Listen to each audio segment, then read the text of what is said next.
Voulez-vous garantir une redondance sans boucle dans votre réseau?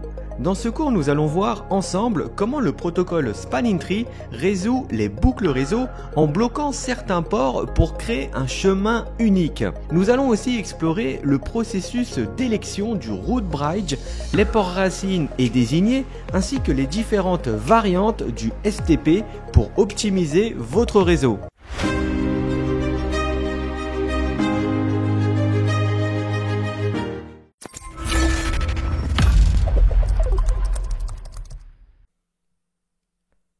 Le Spanning Tree permet d'éviter les boucles réseau en plaçant certains ports dans un état de blocage pour n'avoir qu'un seul chemin d'un point à un autre, ce qui rend possible la mise en place de redondances.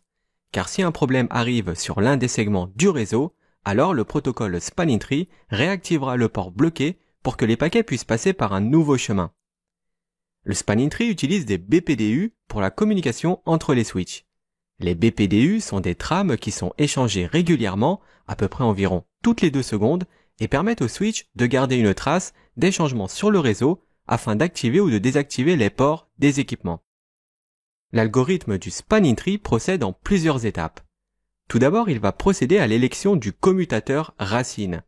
Une topologie sans boucle ressemble à un arbre et à la base de chaque arbre, on trouve ses racines qu'on peut appeler routes. Eh bien, dans un réseau commuté, le root bridge, qui signifie commutateur racine, est l'élu.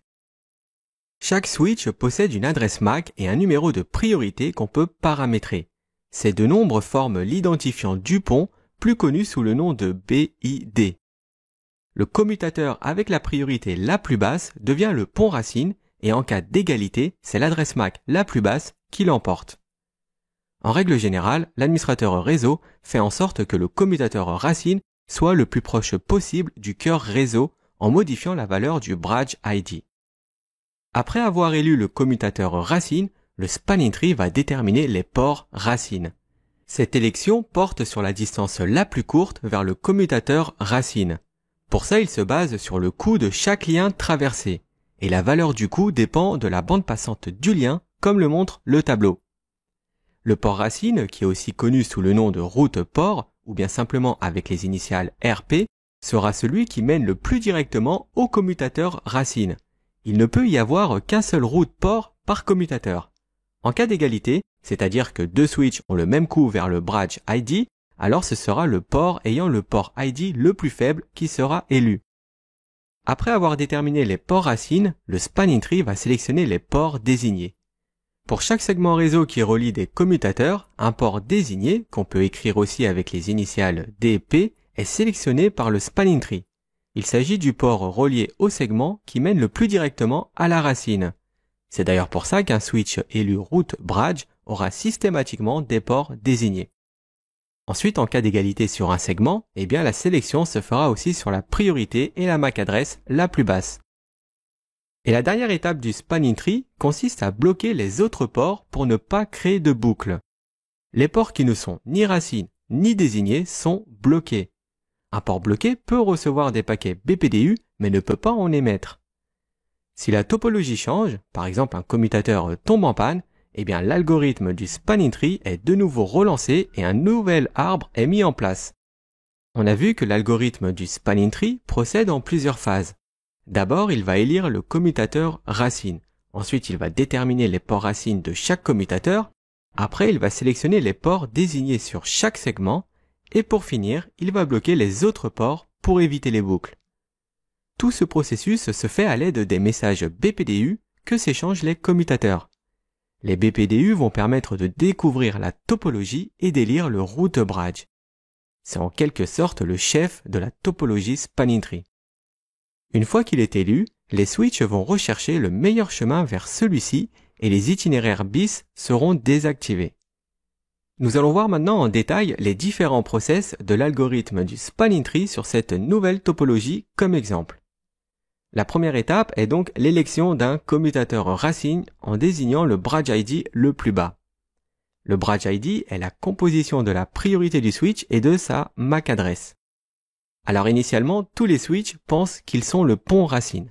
Ils prétendent tous être la racine de l'arbre. C'est grâce aux échanges BPDU qu'ils arrivent à élire le pont racine. Cette élection se fait par la priorité la plus faible et en cas d'égalité, c'est celui qui a la MAC adresse la plus basse qui l'emporte. Sur la topologie, c'est le switch B qui devient le pont racine car il possède le bridge ID le plus bas. Comme les switches A et B ont la même priorité, ce sera le switch qui a la MAC adresse la plus basse qui l'emporte. Il s'agit bien du commutateur B car l'hexadécimal commence de 0 à 9 et de A à F. La deuxième étape consiste à élire les ports racines.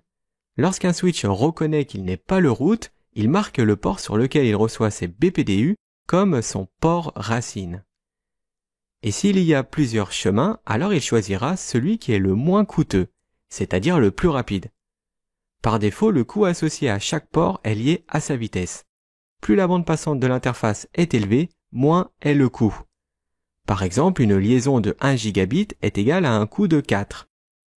Et si malgré tout plusieurs chemins ont le même coût, alors le switch choisira le bridge ID le plus bas, comme pour l'élection du switch racine. En général, les switches qui sont connectés directement sur le root bridge seront désignés root port. La troisième étape consiste à élire un port désigné pour chaque segment. Après avoir choisi le root bridge et les root ports, les commutateurs déterminent quel port sera désigné pour chaque lien Ethernet. Le process est similaire à l'élection du root bridge et des root ports. C'est-à-dire que chaque switch envoie des BPDU pour désigner un port sur chaque lien entre les switches. Dans l'exemple, tous les ports du switch B sont désignés car il s'agit du root. Pour le lien entre le switch A et D, comme le switch A a la priorité la plus basse, le port désigné sera de son côté. Et c'est pareil entre le switch A et le C. Il ne peut y avoir qu'un seul port désigné sur un même lien. Si la priorité avait été identique, alors la comparaison aurait eu lieu sur l'adresse MAC la plus basse, comme pour l'élection du root bridge.